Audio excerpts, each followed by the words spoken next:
Olá, boa noite. Só aguardando a Renata entrar. Boa noite a todos.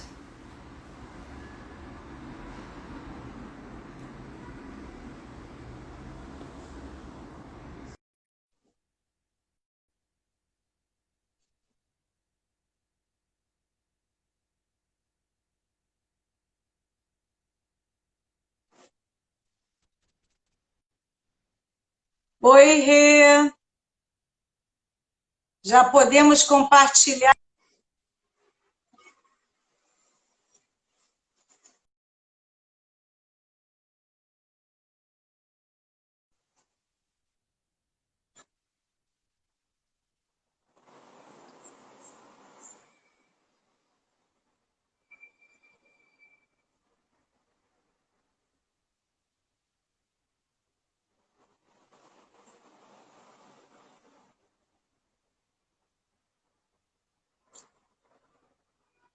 Boa noite.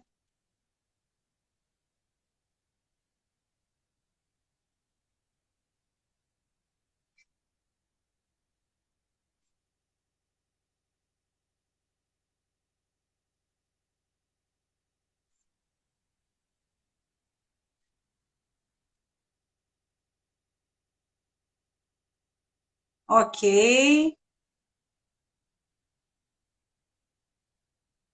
Tá conseguindo, Renata? Tá com algum problema para conectar?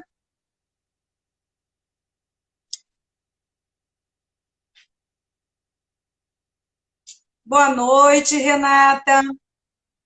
Tá com problema para conectar?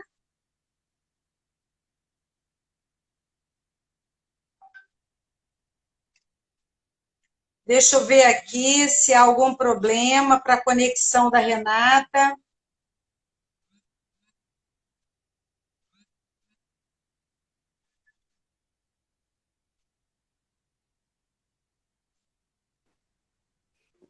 Oi, Ah, já estava te cobrando aqui pelo Facebook. Pelo Face, não, pelo WhatsApp. Tá me ouvindo bem? tô ouvindo super bem. Ah, beleza. E aí? Vamos lá, deixa eu só encerrar aqui o Face.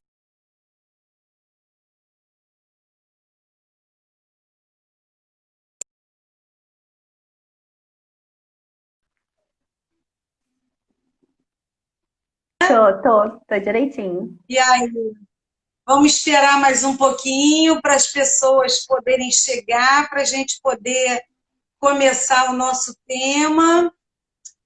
Sim, E aí, vamos hoje falar sobre sobre o sistema familiar, né? Falar sobre sistemas, né? sim. E dentro dos sistemas, o sistema familiar. Só aguardando mais um pouco. Opa!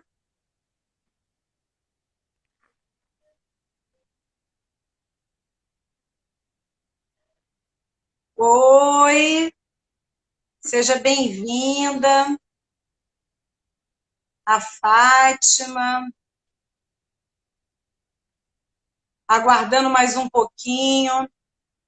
Rê, para poder a gente já ir Sim. adiantando, né? Falando sobre o nosso tema, fala um pouquinho aí sobre o sistema familiar, né?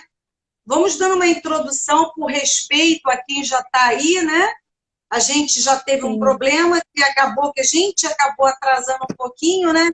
Então, vamos respeitar quem está entrando logo agora e falar um pouquinho sobre o sistema familiar, né? Então, o que que é? Eu acho que seria importante a gente começar falando, né, que o sistema familiar é mais um sistema, né? Olá, Fátima. Olá, Então, Fátima. é mais um Sim, sistema, né? De todos os sistemas que nós temos, sistema social, o sistema de trabalho, né? O sistema profissional e o sistema familiar. Vamos falar um pouco sobre isso, sobre esses sistemas? Sim, é assim, a gente sempre pensa, a gente tem vários sistemas, como você estava falando. Tem o sistema familiar, que é composto com as pessoas do mesmo grupo familiar, consanguíneos. Tem o sistema profissional, às vezes, se eu faço parte de determinada empresa, eu estou ligado àquelas pessoas, pelaquela cultura, por pertencer àquele trabalho. Então, cada ambiente da nossa vida, a gente gera com aquele ambiente um determinado sistema. E quando a gente fala de sistema familiar, a gente está falando, a princípio, depois a gente vai ampliar um pouquinho esse conceito que a gente vai trazer aqui. A primeira ideia que vem na nossa cabeça quando fala de sistema familiar são as pessoas com as quais a gente tem laço de sangue. Pai, mãe, avó, bisavó, primos, tios. São as pessoas que pertencem ao grupo familiar. É claro que a gente vê também uma noção mais abrangente depois. A gente sabe que acaba pertencendo ao nosso grupo familiar não só as pessoas que têm laço consanguíneo com a gente, mas também pessoas que de alguma forma interferiram no nosso destino de forma positiva. Alguém que deixou uma herança ou alguém que ajudou um membro daquela família de forma positiva também passa, né, que interviu naquele destino, passa também a pertencer àquele sistema familiar. E também por laços do destino. Às vezes, numa questão de algum membro da família ter sido atropelado, assassinado por outra pessoa, essa pessoa também passa a pertencer ao nosso sistema familiar. Então, a gente acaba que dentro do trabalho das constelações familiares, a gente consegue perceber que o sistema familiar é composto, sim, pelos laços de sangue, por esses laços positivos também, das pessoas que de alguma forma auxiliam alguém do nosso sistema, e também por questões de algum infortúnio ou de algum acidente, assassinato, que acaba unindo também essas pessoas ao sistema familiar.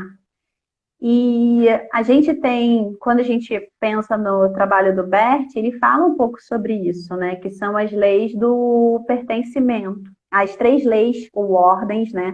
Que a gente sempre fala lei, e quando a gente fala relei, parece que é uma coisa rígida, que é uma regra, algo fechado, mas não. É uma percepção de como as coisas se organizam, né? Na verdade, são as ordens da ajuda, que é a questão da hierarquia, que é a questão do pertencimento e que é a questão do dar e do receber.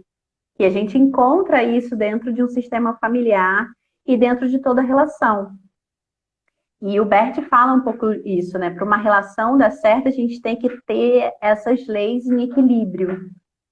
E a gente, às vezes, não encontra isso, né? Por isso que, às vezes, muitas pessoas têm dificuldade, estão amarradas ou presas em determinados tipo de crença, dificuldade na vida, no relacionamento profissional, com abundância, prosperidade, questões de saúde, porque, de alguma forma, existe uma desordem nesse sistema familiar.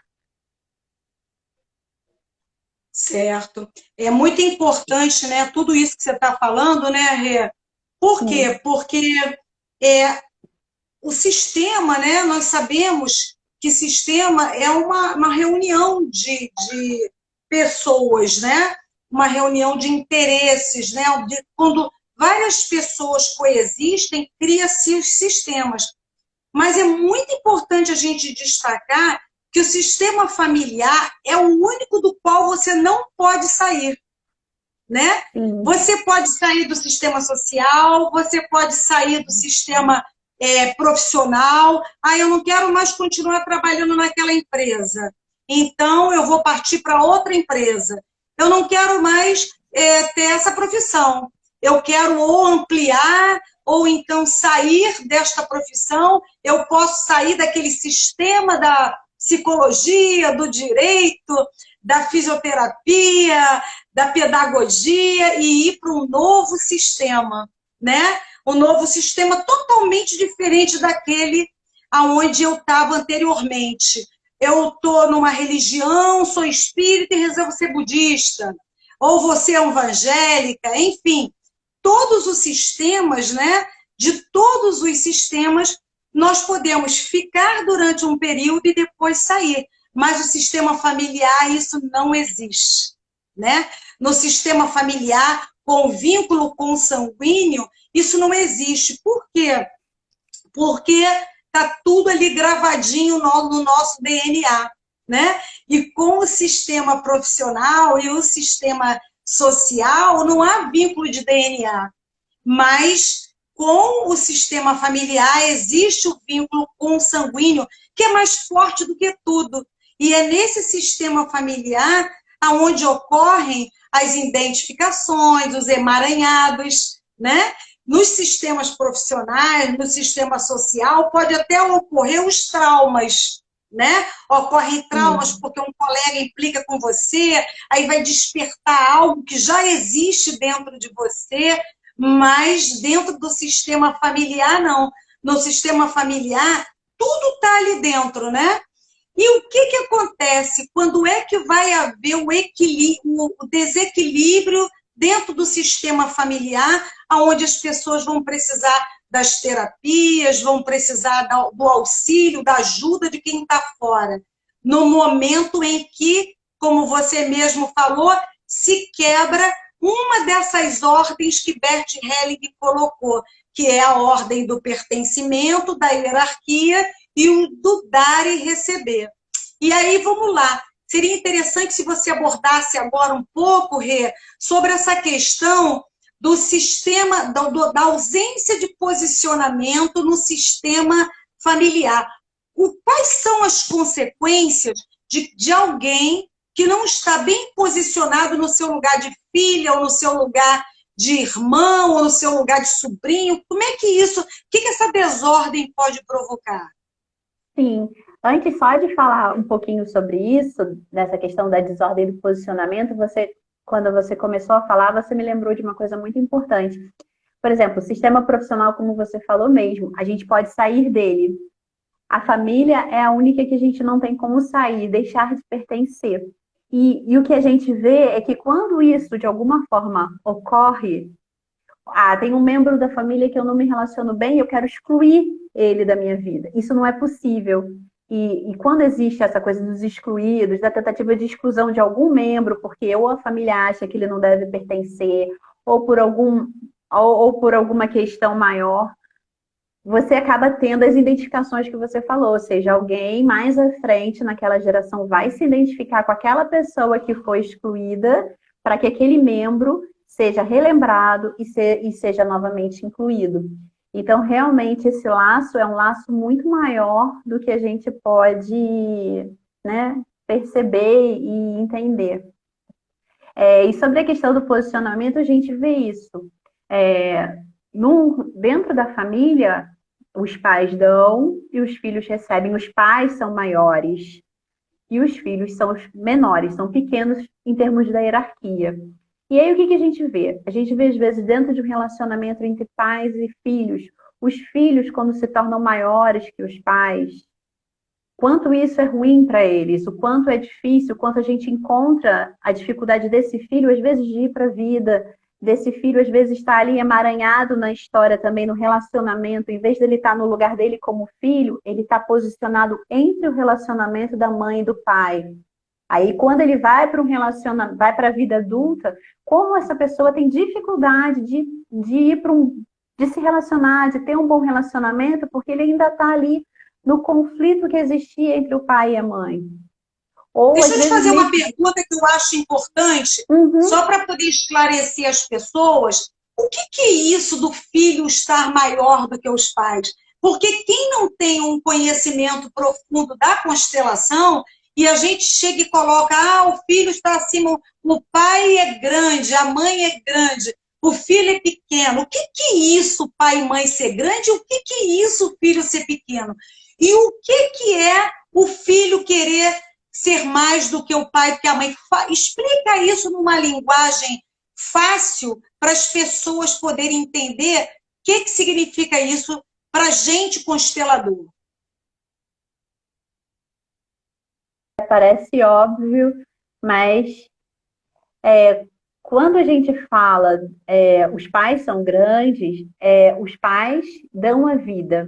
Eles estão nesse lugar daqueles que dão a vida, e eles dão a vida com tudo que ela tem, de positivo e de negativo. Quando um filho olha para um pai ou olha para uma mãe e acha que eles não são bons o suficientes, ou acha que eles não deram o suficiente, ou acha que eles poderiam fazer muito melhor do que aqueles pais, não aceitando o que eles receberam com gratidão, esse filho acaba se posicionando, se achando maior que os pais. Aí, em vez dele tomar aquilo que é deles, está aberto para receber dos pais, ele se fecha para aquilo e inverte a posição dele.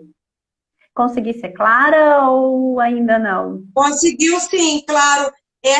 Eu tô aqui, você estava falando, eu fiquei pensando, né? Por exemplo, a gente vê muito isso em algumas famílias onde os pais são humildes e os filhos crescem em cultura, né? Aí o pai e a mãe estão ali que sempre sacrificaram, inclusive para ele poder ter estudo, né? Só que aí ele tem vergonha do pai e da mãe, porque o pai e a mãe não falam português correto, ou porque ele considera que ele traz para ele um constrangimento. Nesse momento que esse filho ele passa a julgar o pai ou ter vergonha do pai e da mãe, ele está invertendo a ordem. E ele está se sentindo maior do que o pai e do que a mãe. Por quê? Porque ele tem cultura e o pai e a mãe não têm a cultura. Então, a sensação que ocorre, nós vemos muito isso na constelação, né? Pessoas que às vezes não têm um progresso profissional, não têm um progresso financeiro, porque têm vergonha da sua origem, tem vergonha do seu pai e da sua mãe, por eles serem humildes, por eles não terem um português ilibado, por eles não saberem se expressar da forma que aquele filho está se expressando.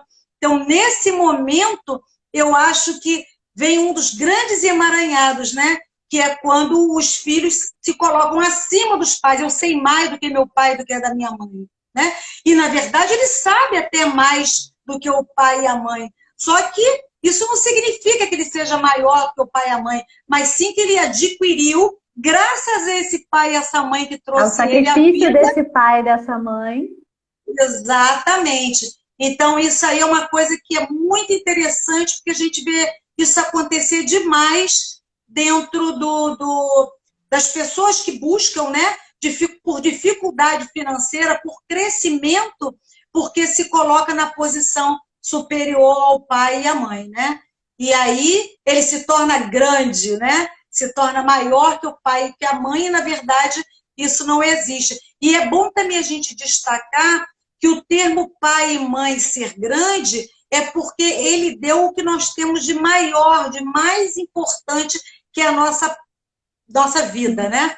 Por isso que a gente chama grande. Às vezes a pessoa me pergunta, mas, nossa, meu pai e a minha mãe fizeram tanto mal para mim, para meus irmãos, minha mãe me batia muito, meu pai, ele cometia uma série de me fazer passar vergonha, me batia. Por que ele é grande? Como uma pessoa que é capaz de maltratar os filhos pode ser grande? Essa é uma questão que surge muito, né? Das pessoas não aceitarem essa observação, né?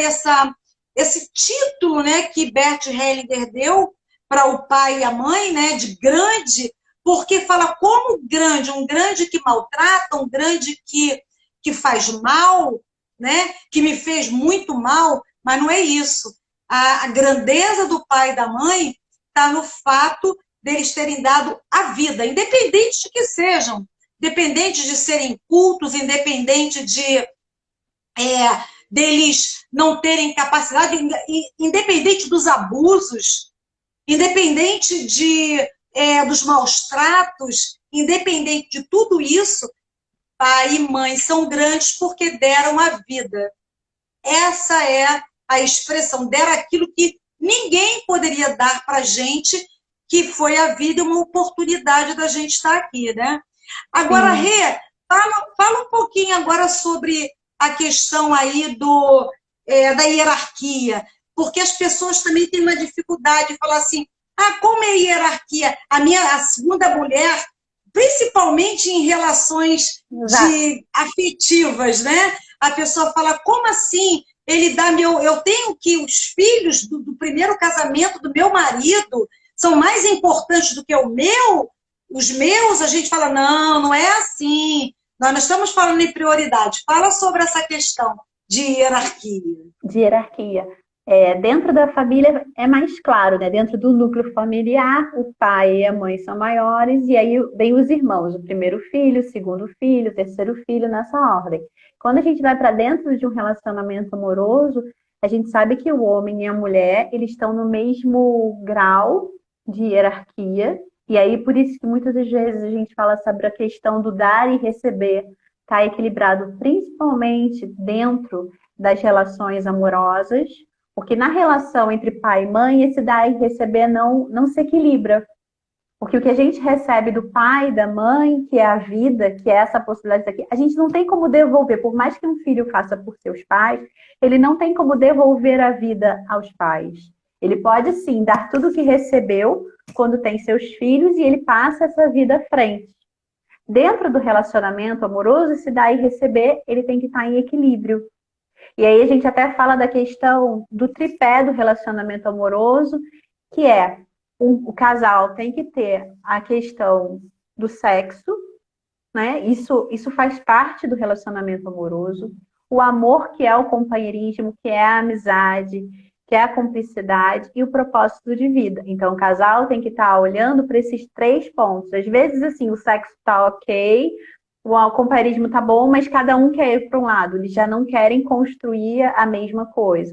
E às vezes o propósito de vida tá ok, o amor tá ok, mas não existe mais o desejo, a atração. Então tudo isso é algo que faz parte desse dar e desse receber e desse equilíbrio entre o casal. Em relação à família, que você falou, né? O primeiro e o segundo casamento, né? O primeiro casamento ocorreu. Aí ele se separou, foi para um segundo casamento. Dentro do trabalho da constelação familiar, se entende que assim, se houve filhos, esses filhos têm esses filhos, eles têm que ser vistos, eles têm prioridades em relação à segunda relação, porque antes que ele se tornasse marido ou marido da segunda mulher, ele já tinha esse filho. Quando acontece no primeiro relacionamento, o que acontece? Aquele casal, ele primeiro se tornou marido e mulher para depois se tornar pai e mãe. Agora, no segundo casamento, que tem filhos anteriores, ele já foi para o casamento sendo pai. Ele já estava nesse lugar. Ele já tinha filhos. E depois ele entrou para o segundo casamento. Então, essa esposa precisa entender que esses filhos vêm antes dos dela. E que esse homem que chegou a ela, só chegou a ela também porque ele passou por uma experiência de uma primeira mulher que não deu certo e que graças a isso ela pôde ter ele como marido. Mas é muito difícil às vezes a gente entender isso ou se entender isso de uma forma geral, porque é difícil às vezes você ser grato pela experiência que aquela pessoa teve num outro relacionamento.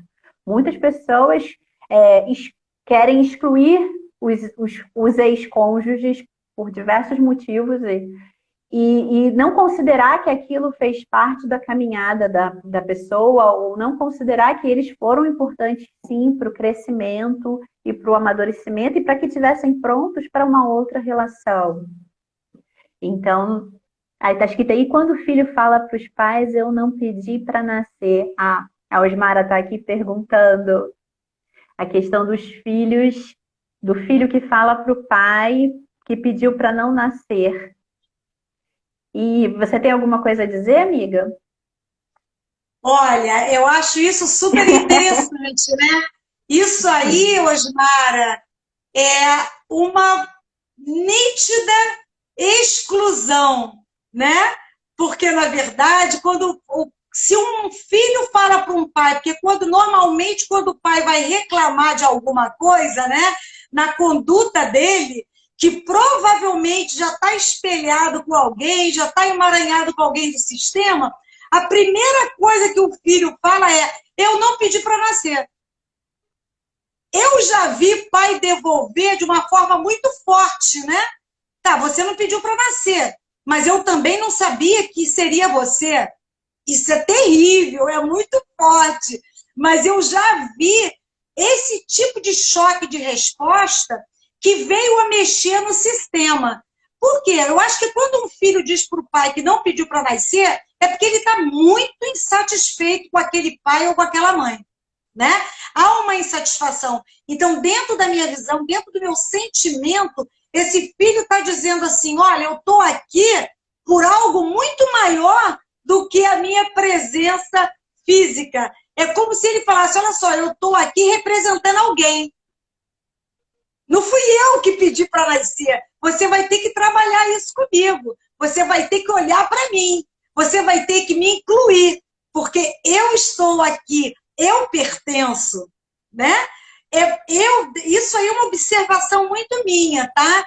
É uma observação sistêmica que ele está dizendo implicitamente, eu represento alguém, Que foi eu não excluído. pedi para nascer e me inclua, porque eu sou assim, né? Então é um trabalho muito interessante e, obviamente, esse pai ou essa mãe que escuta isso também tem algo para poder ver em relação a esse filho, né? Como é que é isso, né? Como é que está essa relação? Como é que isso é representado? E isso acontece, sim. Eu não sei se a Osmara perguntou isso pensando na questão de nós termos dito que quando os filhos se colocam acima dos pais, né, eles estão fora da posição, também seria uma representação de fora do posicionamento. Mas, na verdade, se os pais são grandes e o filho é pequeno, é para você buscar e procurar entender por que aquele filho está insatisfeito de estar ali, né? Porque para o filho dizer que não pediu para nascer, há uma insatisfação dele de estar ali. Então, para mim, isso aí é uma mensagem do sistema, tipo assim, eu estou aqui emaranhado com alguém do sistema, me inclua. Eu preciso ser... essa conduta minha, essa minha rebeldia, essa minha forma de protestar por esse lugar tem a ver com uma ligação forte que eu tenho com alguém do meu sistema. Por isso que, olha, não sou eu não, tá? Eu não pedi para vir aqui, me colocaram aqui dentro. Quer dizer, então eu acho que é uma observação bem interessante. E para você, como é que é isso, Rita? Não, sim, me bateu assim também, me bateu no sentido de, olha, é como eu não tenho responsabilidade por isso que está acontecendo, né? É maior do que eu. E essa coisa de ser incluído também eu senti assim, eu sou um desafio para você, né? Me inclua, eu trago algo que você precisa estar vendo. Exatamente, essa é a minha sensação também. Muito interessante. Eu não sei se respondeu a Osmara ou se ela quer complementar isso, mas eu achei, na minha visão, foi bem isso. Né? Ah, Sim, beleza. entendeu? Oi, seja bem-vinda, Edna. Então, vamos então entrar nessa relação, nesse equilíbrio aqui entre o dar e receber, essa compensação. Como é que é isso? Você já falou sobre isso, mas eu queria bater um pouco mais isso, né? Qual a diferença entre a lei da compensação entre pais e filhos e a lei da compensação entre você e pessoas agregadas ao teu sistema, como marido, noivo, mulher, noiva, enfim, pessoas que vêm por vínculo de afeto e não por laços de sangue. Sim, do laço de sangue a gente falou da questão dos pais, né, da questão da Uhum. hierarquia deles virem antes, da gente não conseguir devolver a vida a eles e que a gente passa, a forma como a gente tem de passar é passando isso adiante. E na questão do dar e do receber entre casais, existe um equilíbrio. A gente, que o Bert percebeu que num relacionamento amoroso, a gente pode, assim, quando você faz uma coisa boa, né? O marido fez uma coisa boa para mim. E aí eu vou e devolvo uma coisa boa, mas um pouquinho mais. E assim, as ações positivas, elas vão se compensando e uma ação gera no outro a necessidade de uma contração, de uma outra ação, que seja um pouquinho mais positiva e aí você consegue manter o relacionamento afetivo, amoroso, sempre com essa troca. Quando acontece, às vezes, uma coisa ruim, ou uma coisa não desejada dentro do relacionamento, uma briga, uma traição, o que o Bert fala é que a gente devolva um pouquinho menos do que recebeu.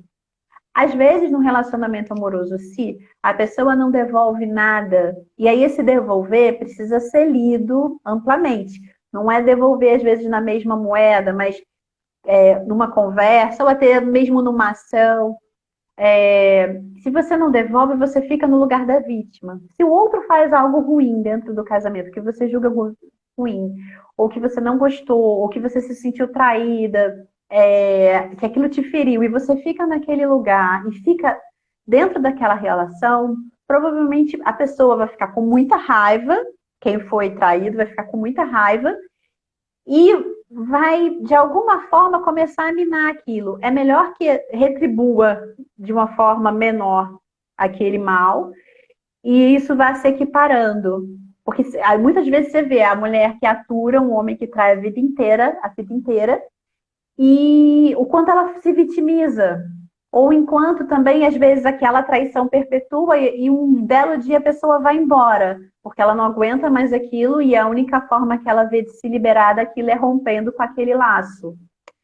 Então, tem isso, tem essa questão do positivo, de sempre fazer algo mais, e do negativo, de sempre fazer algo menos um pouquinho.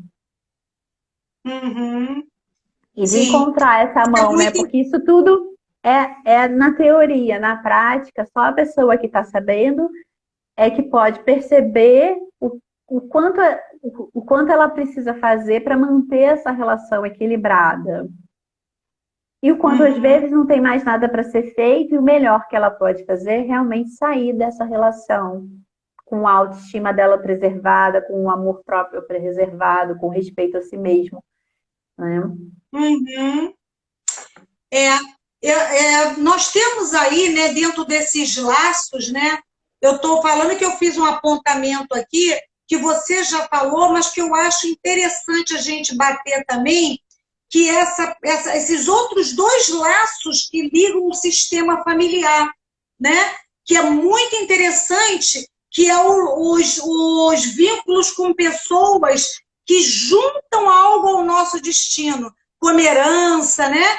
Então, há também associações no sistema familiar ligados a laços de afetos que vão além do sangue e que as pessoas acabam se vinculando ao sistema familiar com uma força tão grande quanto o sangue, quando não é até maior, né?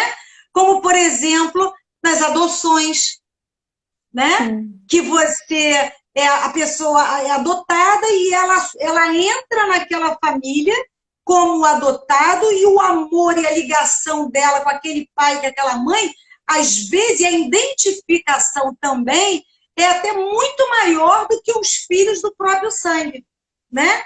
E isso fica muito forte, né? Vinculado, e é considerado, Bert Helling também considerava os vínculos de sistema familiar, sendo que por quê? Porque entrou naquela família por algo muito forte. A gente vê, às vezes, isso até numa questão, por exemplo, de uma nora ou de um genro, né? Às vezes, a filha ou o filho casa com pessoas muito... que têm uma identificação tão grande com aqueles sogros, que aquela pessoa passa a fazer parte, e às vezes se acontece do filho ou da filha se separar, mas os avós continuam vinculados, os sogros continuam vinculados àquele parceiro, e diz, não, ela vai ser minha nora a vida toda, ele vai ser meu genro a vida inteira. Ou seja, são laços porque naquele momento, naquele casamento, aquela nora ou aquele genro cuidou dos sogros, protegeu no momento de fragilidade.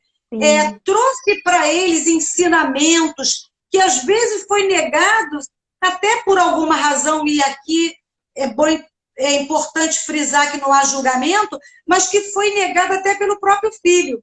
Mas aquelas pessoas trouxeram, ou seja, então essa pessoa ela passa a pertencer ao sistema familiar e isso reverbera na ascendência, né? Porque, na verdade, se a minha nora, eu tenho por ela um carinho muito grande, ela não tem meu sangue, mas ela me deu um neto, e esse neto tem o sangue dela. E tem o meu sangue também. Então, ela já está entrando, já entra pelo próprio filho e entra também pelo afeto que eu tenho por ela. E o outro que é o laço de destino. Aí eu queria falar um pouco sobre esses laços de destino, né? Que são os estupros que chocam a pessoa, né? As gravidez, os abortos, as promessas durante o relacionamento de casamento que não acontecem. Como assim? Eu vou ficar presa a alguém que vou ter um laço de destino com alguém que me estuprou? Eu vou ter um laço de destino com alguém que prometeu me casar comigo e me abandonou no altar? Eu vou ter um laço de destino com alguém que eu mantive a minha primeira relação sexual? Como é isso? Né? Como é que isso bate? Vamos falar um pouquinho sobre isso, que eu acho que é um tema assim, bem interessante, né? Que é o laço de destino, o laço familiar ocasionado pelo destino. Dá um exemplo qualquer aí, Rê. Eu acho que esse que você falou, principalmente da questão da primeira vez e dos primeiros relacionamentos, isso a gente vê muito no trabalho da constelação familiar. Às vezes as pessoas chegam um cliente pedindo para fazer uma constelação familiar referente a relacionamento amoroso, e aí ali quando ele abre aquele relacionamento atual, querendo saber por que não está dando certo, quais são as questões, vê que ele ainda está vinculado ao primeiro namorado que ele teve lá atrás, porque aí teve uma história lá atrás em que houve um filho que foi abortado, houve uma questão da culpa que ficou ali escondida entre aqueles dois. E aí, quando ele foi lá para frente, 20, 30 anos depois, para um novo relacionamento, que já tinha até esquecido aquilo, aquele primeiro namorado aparece de novo, aquele aborto aparece, a questão ali, aquele sentimento todo aparece, e ele vê que ele tinha ficado vinculado ali, que ali tinha se feito um vínculo. A gente percebe isso muito de forma prática, quando a gente faz tanto um trabalho da constelação familiar, quanto nas práticas sistêmicas. Quando, né, dentro do workshop que a gente fez, a gente viu isso, né? Tinha uma prática sistêmica de olhar para a culpa. E o que a culpa trazia para você, né? Qual era a sensação que ficava? E aí as pessoas fizeram contato com a pessoa que estava representando aquela sensação. Então, às vezes, a gente percebe muito isso, tanto nas práticas sistêmicas, quanto mesmo na constelação, como é que a gente ficou vinculado a certas pessoas que não faziam, a princípio, parte do sistema, mas que passaram a fazer. Isso aí é a confirmação de que todos pertencem, né? Sim. Bastou que teve algo mais forte com você que passou a pertencer. Porque veja bem, com quem você teve a tua primeira relação sexual, acaba sendo uma coisa, principalmente para nós mulheres, muito forte, né? Os homens também têm uma representação. Por mais que seja um homem antigo e que tenha iniciado a primeira relação sexual dele com uma prostituta, porque se acontecia isso dos pais levarem os filhos há muitos anos atrás para ter um relacionamento com a mulher que ia ensinar ele a desenvolver sexualmente, por mais que isso tenha acontecido, você vê que essas pessoas pertencem, porque se você for falar com eles, qual foi a tua primeira relação sexual? Aparece um risinho no rosto, e aí menciona, eu tive a minha primeira, ou seja, aquela primeira pessoa, ela está no seu destino. Ela nunca vai deixar de pertencer. Isso não tem nada a ver com amor, né? Não tem nada a ver com amor, com afeto, não. Mas é alguém que fez com que você experimentasse uma primeira emoção, o primeiro orgasmo, o primeiro contato afetivo, da mesma forma que acontece no caso de um estupro, né? Por mais que tenha sido um estupro, é uma coisa muito forte, né? E aquele estupro está vinculado ao teu destino. Até, inclusive, o estupro pelo próprio marido. Porque a gente vê que tem muitos casos de abusos, né? Principalmente na relação de marido e mulher, a gente sabe que existe muitos casos de violência doméstica, onde, principalmente quando o homem bebe demais e fica violento, ele acaba estuprando a mulher, porque ele obriga ela a manter uma relação sexual. Então, nós estamos falando aí de várias situações que vinculam. E depois, se essa mulher sai desse casamento e vai para um outro casamento, o vínculo dela de destino com aquele marido estuprador segue durante anos. Tanto é que a gente vê que é trazido para a constelação muito essa questão, né? De dores, de sofrimento, de vínculo, que ela não, nem o novo marido que seja carinhoso, que seja amigo, parceiro, consegue, às vezes, dissolver essa marca, esse laço de destino que cria esse emaranhado com ela, com alguém que está distante, né? E que não tem o mesmo sangue dela. Então, esses laços de destino são coisas muito fortes, né? E elas também se ligam ao sistema familiar. Então, o que a gente está vendo aí? A gente está vendo que o sistema familiar ele pode ser constituído por 3 laços, né? O laço consanguíneo, né?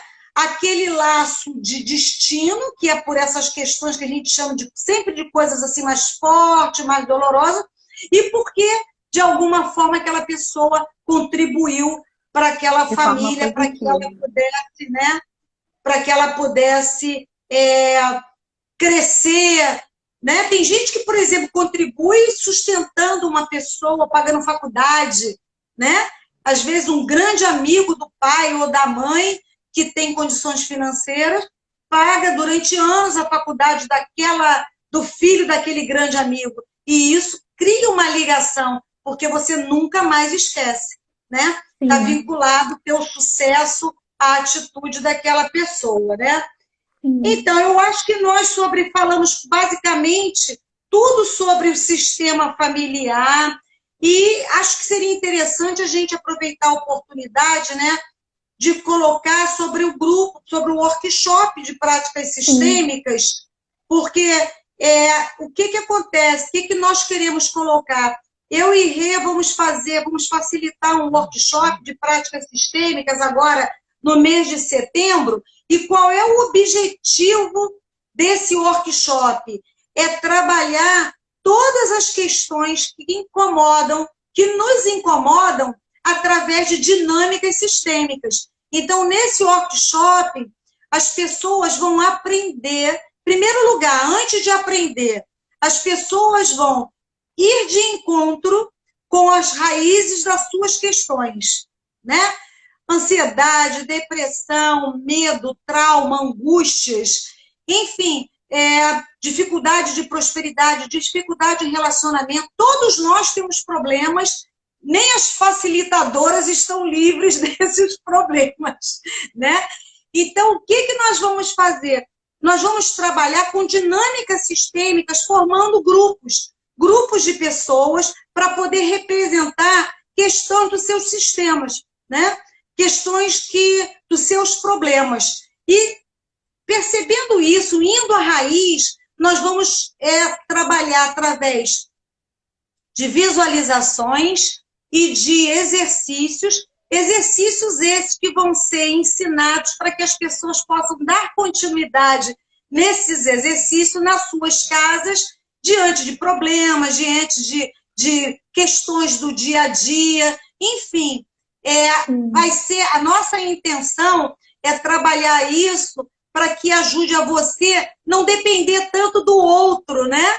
Mas você poder, você mesmo se responsabilizar pela sua autocura, né? Eu estou sentindo isso, sentir o corpo, sentir o seu vazio interior, perceber que existe algo errado, ligar a tua intuição, Porque todos nós temos intuição. O problema é que a vida da gente nessa corrida é meio complicado, né?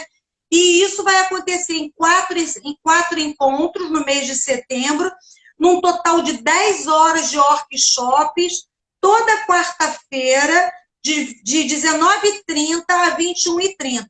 Depois eu e a Rê vamos divulgar o trabalho melhor e para que vocês possam conhecer e, se tiver interesse, fazer, tá? Rê, tem mais alguma coisa que você acha interessante? Acho que tem, né? Plataforma, como é que vai ser, tipo de dinâmica. Complementa aí essa fala para mim, por Sim, favor. não, é só falar para quem não conhece, né? As práticas sistêmicas, acho que a maioria conhece. É como se fossem mini constelações, né? Que você percebe no campo como é que está o sistema, percebe no campo como é que está a questão da ansiedade, da culpa, do medo, como é que está a questão da prosperidade. A gente pode ver isso no campo e, através das práticas sistêmicas, também trabalhar isso. E outra coisa que vão ser 4 quartas-feiras, eu acho que isso você já falou, e depois a gente vai estar divulgando. É isso aí. Eu acho Sim, bem interessante. Por que nós chegamos a essa conclusão da importância desse workshop? Porque dentro dos círculos que nós estamos fazendo, né?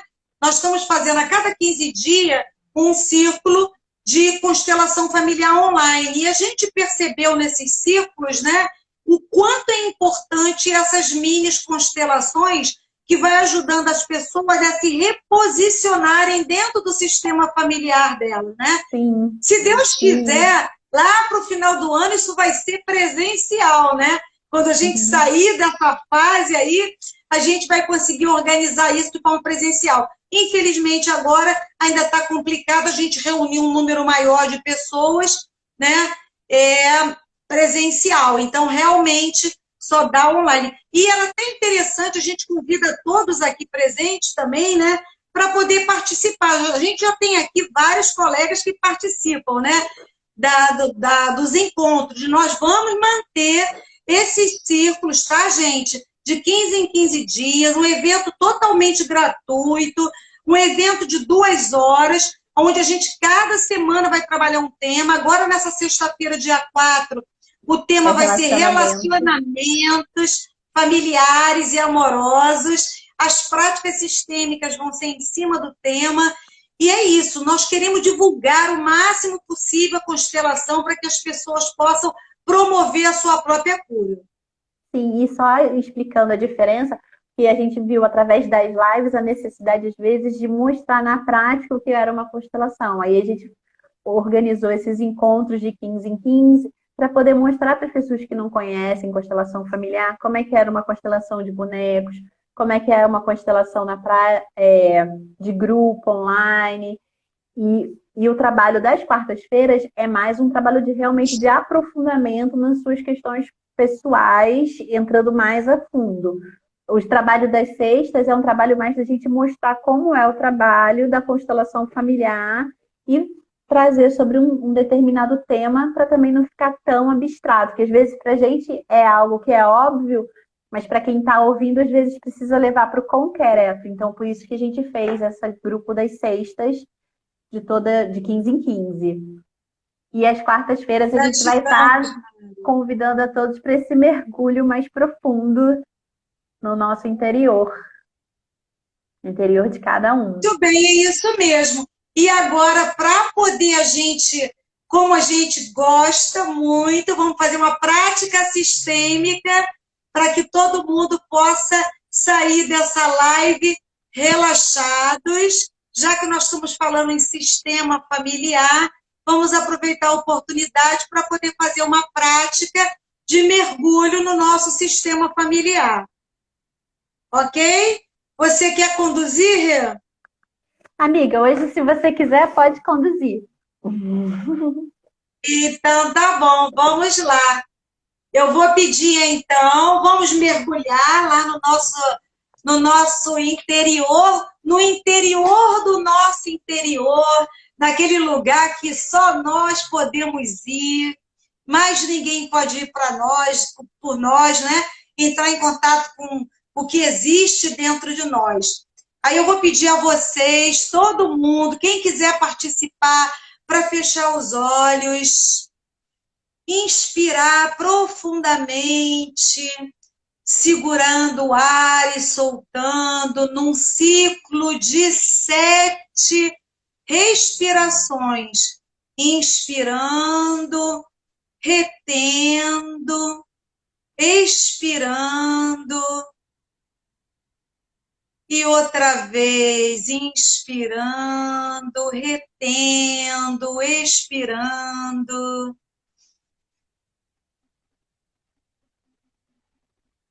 Se você quiser, pode soltar. Na expiração, pode fazer soltar, esvaziar o pulmão, os pulmões. E com os pés bem fixos no chão, vocês vão sentir que sai do solo uma raiz. E essa raiz penetra na sola dos seus pés, de cada pé, e vai subindo pelas suas pernas, joelhos, coxas, troncos, e sobe, passa pelo seu peito, e você percebe que essa raiz vai tomando todos os seus órgãos, músculos, corrente sanguínea, ossos, e chegando no pescoço, ela desce, braços, mãos, dedos, e vai tomando, e você vai percebendo a força que essa raiz tem, e volta para os seus ombros, seu pescoço, seu rosto, toda a sua cabeça tomada por essa raiz, e você se percebe totalmente envolvida, envolvido por essa raiz.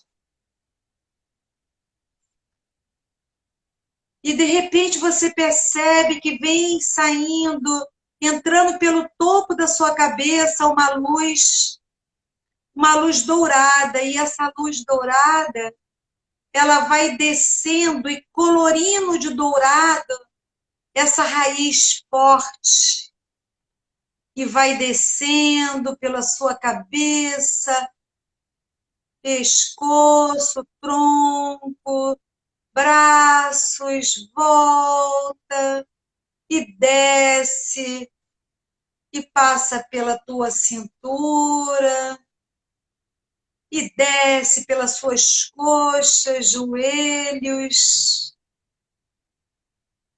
pernas, pés, e entra muito forte pela terra. E você percebe essa conexão muito intensa existindo entre a terra e o céu. Você sente a presença do seu protetor, do seu Deus interior, da sua luz te fortalecendo. E de repente você percebe à sua frente inúmeras pessoas olhando para você profundamente, e você vai se aproximando delas, e elas fazem um grande círculo, aonde você fica no centro desse círculo, e essas pessoas começam a bailar na sua volta, e você ali naquele meio percebendo toda a luz, toda a força que é emanada desse grande sistema familiar que é o seu sistema. E eles dançando, vão se aproximando de mãos dadas, e te envolve profundamente num abraço, num calor.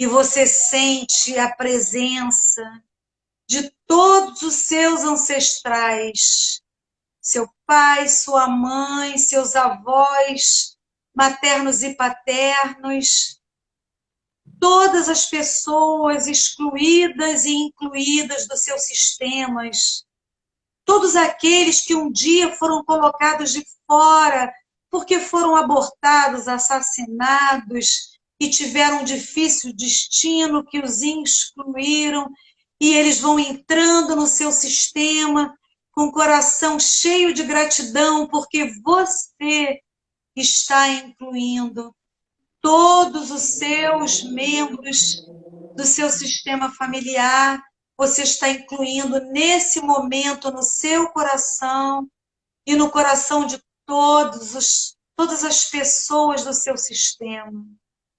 E você está ali nesse meio, envolvido, sendo abraçado, sentindo o calor de cada um, o orgulho que cada um tem de você, porque você representa todos eles.